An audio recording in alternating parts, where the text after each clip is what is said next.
क्या शराब भी गायत्री? बाबूजी,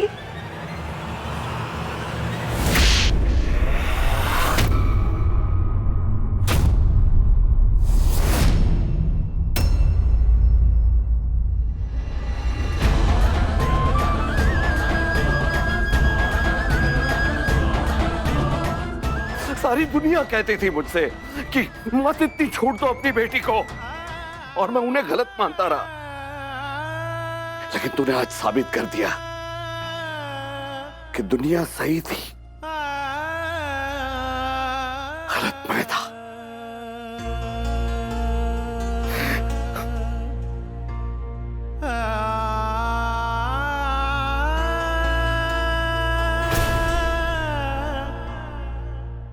मैं मानती हूँ बाबूजी, गलती हुई, पर आपसे नहीं, मुझसे। मेरे बाबूजी कभी गलत नहीं हो सकते, है ना बाबूजी? बाबूजी, मैं आपसे सच कह रही हूँ, मैं कोई झूठ नहीं बोल रही। मुझे नहीं पता था मैं क्या पी रही थी, मुझे नहीं पता था वो शराब थी, मैंने कुछ भी जानबूझ कर नहीं किया। मैं सच कह रही हूँ बाबूजी, वो जो कुछ भी था एक हादसा था, अनजाने में हुआ। मैं सच कह रही हूँ। गायत्री जो भी कुछ कह रही है सच कह रही है बाबूजी। जो भी कुछ हुआ अनजाने में हुआ, लेकिन क्या फर्क पड़ता है बाबूजी? कुल्हाड़ी नाक पे जानबूझ के मारी गई हो या गलती से गिरी हो, नाक तो कट ही गई ना।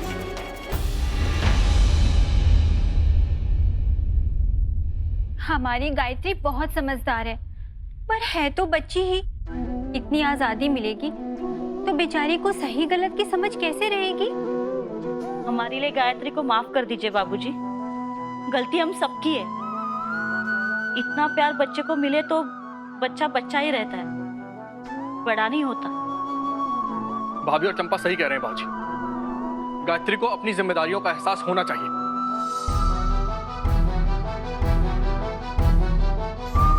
चाहे जो भी हुआ हो, पर बेचारी ननदिया की आजादी नहीं छीननी चाहिए। अरे इस आजादी के कारण ही तो आज ये दिन देखना पड़ रहा है। कहीं मुंह दिखाने के काबिल नहीं रहे हम। आज के बाद गायत्री का कहीं भी आना जाना बंद होना चाहिए।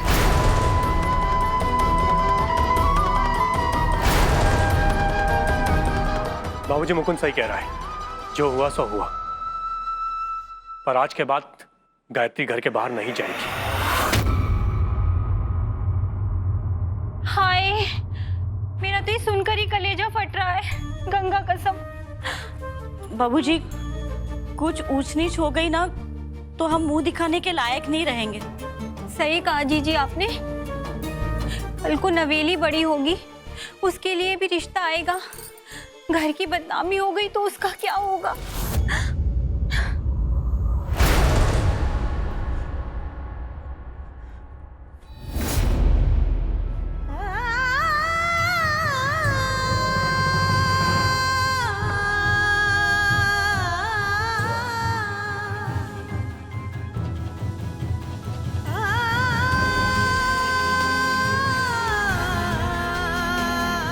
माँ,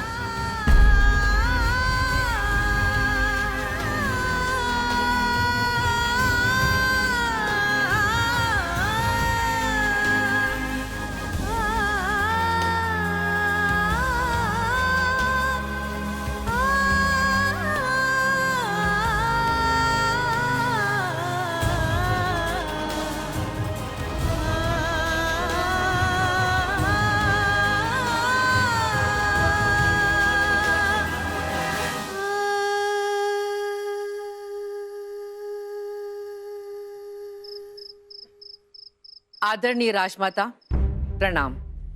हम अपनी बेटी राजकुमारी शर्मिला का रिश्ता आपके बेटे राणा इंद्रवदन के लिए इसलिए लाए थे क्योंकि आमिर कोट के राज परिवार के संस्कारों की खुशबू सारी दुनिया में फैली है। पर राणा जी से अपनी मुलाकात के बारे में राजकुमारी शर्मिला ने हमें जब बताया, उसे सुनकर हम यही कह सकते हैं कि शायद अब चंदन के पेड़ की हर डाल से खुशबू नहीं आती। राणा जी ने राजकुमारी शर्मिला से इस बेरुखी से बात की कि हमारे पास इस रिश्ते से इनकार करने के अलावा कोई रास्ता नहीं रह जाता। अफसोस, ये दो राज परिवार अब एक नहीं हो पाएंगे। राजा किन्नौर, जय सिंह। क्षमा कीजिएगा राजमाता, लेकिन जब से किन्नौर के राजा ये पत्र आपको दे गए हैं, आप बार बार मुझसे पढ़वाई जा रही है। क्या मैं पूछ सकती हूँ क्यों? क्योंकि ख्वाब कोई गैर तोड़े तो आंखें बंद की जा सकती हैं, पर आंख जब खुद अपना ख्वाब तोड़ दे तो उस टूटे हुए ख्वाब से आंखें नहीं चुराई जाती। हमारे सपने राणा जी ने तोड़े हैं। राजा साहब ने हमारी बेइज्जती नहीं की, राणा जी ने हमारी बेइज्जती की, और इस बेइज्जती को जहर समझ के पीना होगा। आपने हमें बुलाया राजमाता? यशोदा,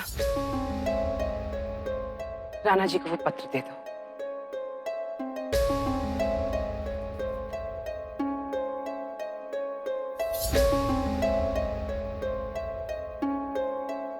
हमने नहीं सोचा था कि राजा साहब इतना बुरा मान जाएंगे।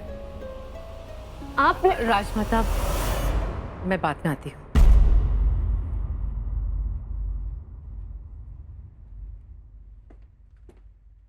आपने उनकी बेटी को ठुकराया, उनकी बेइज्जती की, और राजा साहब बुरा नहीं मान जाएंगे। हमने आपको पहले ही कह दिया था राजमाता कि हम राजकुमारी शर्मिला से विवाह नहीं कर सकते। राजकुमारी शर्मिला में क्या कमी है? वो सुलक्षणा नहीं है। हमारे दिल पर सिर्फ सुलक्षणा का नाम लिखा है। वक्त की लहरों से पुराने नाम मिट जाया करते हैं राणा जी। रेत पे लिखे नाम मिट जाते हैं, पत्थरों पर लिखे हुए नाम नहीं। और अब हमारा दिल पत्थर हो चुका है, तो इस पत्थर से किसी और का रिश्ता जोड़ के उसकी जिंदगी। बस राणा जी, बस। अब सवाल आपकी जिंदगी का नहीं है। आप नहीं जानते कि आपके इस इनकार ने कितनी जिंदगियों को परेशानी में डाल दिया। क्या मतलब है आपका? माँ, मुझे माफ कर दे। माँ, मैं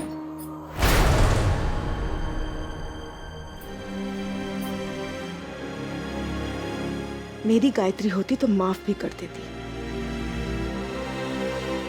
लेकिन तेरी तो सिर्फ शक्ल मिलती है उससे। मेरी गायत्री कभी मेरे प्यार या मेरे विश्वास को नहीं तोड़ती। ऐसा कुछ नहीं है। अब तो झूठ बोलना बंद कर दे गायत्री, और सच सच बता, तूने शराब पीना कब से शुरू कर दिया है? अगर तू शराब नहीं पीती तो राजमहल में तूने शराब क्यों पी? माँ, मैं सच कह रही हूँ, मैंने आज तक शराब देखी तक नहीं है। अब तो मुझे तेरी किसी भी बात पर विश्वास नहीं होता। भगवान जाने तूने मुझसे क्या क्या छुपाया होगा।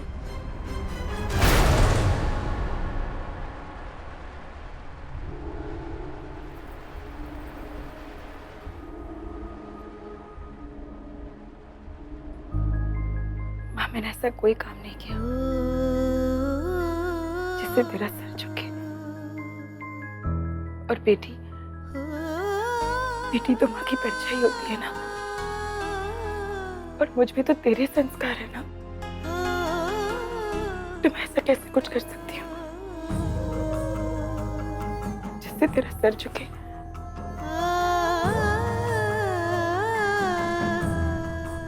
हाँ, पर मैंने तुझसे कुछ छिपाया है, लेकिन अब कुछ नहीं छिपाऊंगी। मैं तुझे सब कुछ सच बताऊंगी। राजमाता, आप इतनी परेशान क्यों हो रही हैं? एक रिश्ता ही तो टूटा है।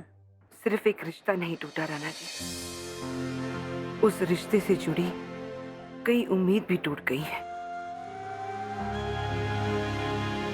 आपको अंदाजा नहीं कि आपके इस इनकार ने इस रियासत को कितनी बड़ी मुसीबत में डाल दिया है।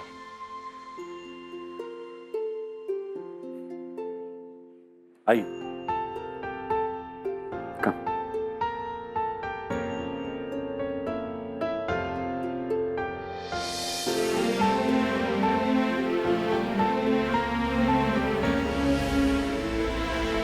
रिलैक्स राजमाता। 6 साल से आप इस रियासत का बोझ उठाए थक चुकी हैं। अब आप आराम कीजिए, हम आ गए, हम सब ठीक कर देंगे। जब हम छोटे हुआ करते थे तो हमको परियों की कहानियां सुनाया करते थे और आप खुश हो जाया करते थे, क्योंकि बच्चों को हकीकत का पता नहीं होता। लेकिन हम कैसे खुश हुए, हम कैसे खुश हुए राणा जी। हमें सच का पता है बेटा। कैसा सच राजमाता? सच ये है कि आप कुछ ठीक नहीं कर सकते। सच ये है कि इस रियासत की ऊंची दीवारें सब अंदर से खोखली हो चुकी हैं। इस राजमहल की शान और शौकत एक कोहरे की दीवार की तरह है, तो किसी वक्त भी गिर सकती है। क्या कह रही हैं आप? आखिर ऐसा हो क्या गया? हमारी रग रग गोविंद सेठ के कर्जे में डूबी हुई है। राजमाता की रियासत ये एक डूबता हुआ जहाज है राणा जी।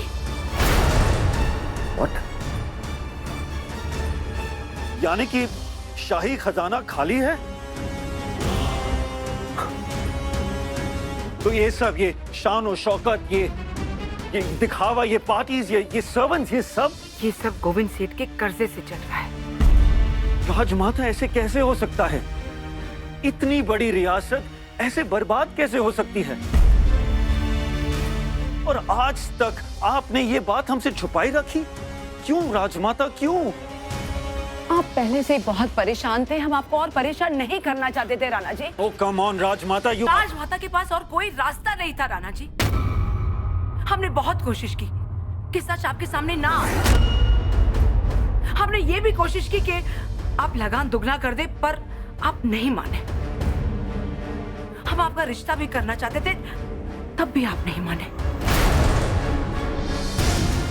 हमने गोविंद सेठ को बुलाकर उनसे बात करने की कोशिश की। वो इस रियासत के वफादार हैं, बड़े राणा जी की इज्जत करते हैं। लेकिन गोविंद सेठ एक साहूकार है, अपना पैसा लिए बिना वो चैन से नहीं बैठेंगे।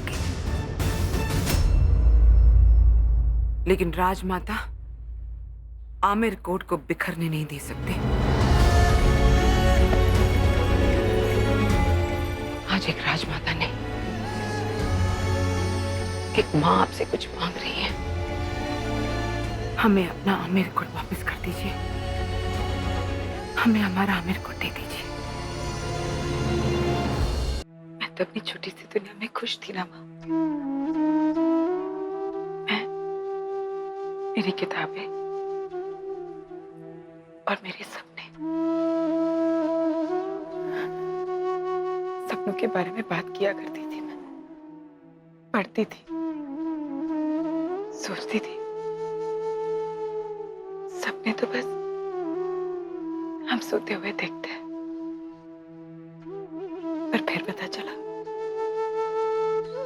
कि सपने रातों की नींद भी उड़ा सकते हैं। मैंने पहली बार खुली आंखों से एक सपना देखा, जब मैंने पहली बार राणा जी को देखा। पहली बार मैंने अपनी दिल की धड़कन सुनी, जब उन्होंने मुझे पानी में डूबने से बचाया और मुझे बाहर निकाला। मैं समझ नहीं पाई कि मैं तब डूब रही थी या अब डूब रही हूँ। उस दिन से मेरे ख्याल, मेरा दिल जैसे उड़ने लगा हो। लगता है उनके एक स्पर्श ने मुझे पंख दे दिए हो। उन्होंने मेरी जान बचाई थी, इसलिए मैं उनसे मिलना चाहती थी। और जब मैं मंदिर पहुंची तो मुझे लगा जैसे भगवान जी भी चाहते हो कि मैं उनसे मिलूं। मैंने जब उनके लिए रुमाल बनाया तो मैंने कभी नहीं सोचा था कि वो उस रुमाल को देखेंगे, पर उस रात महल में उन्होंने मेरा दिया हुआ रुमाल पहना। फिर जब उन्होंने उस दरबान को भेजा उस क्लास के साथ, तो मैंने सोचा नहीं कि वो शराब है या जहर। मैं बस पी गई। मेरी कोई गलती नहीं है माँ। मैंने तो बस प्यार किया। बस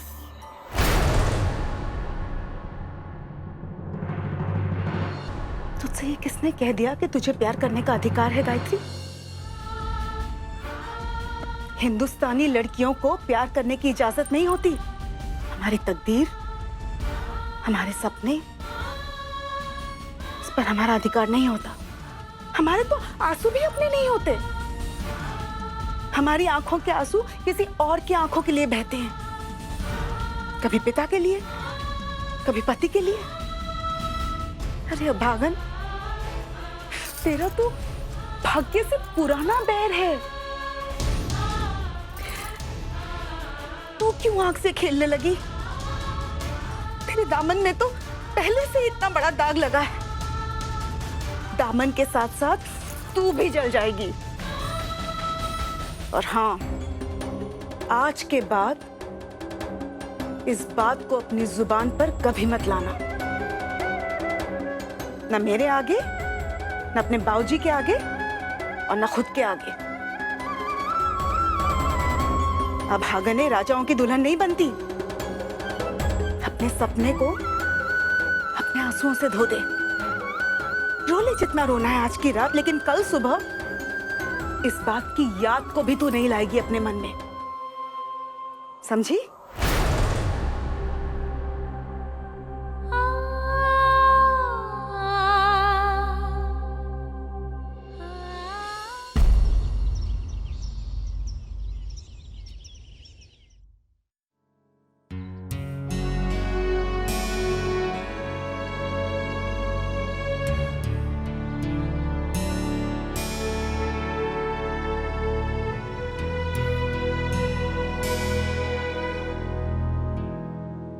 चुटकनी आप कैसी है?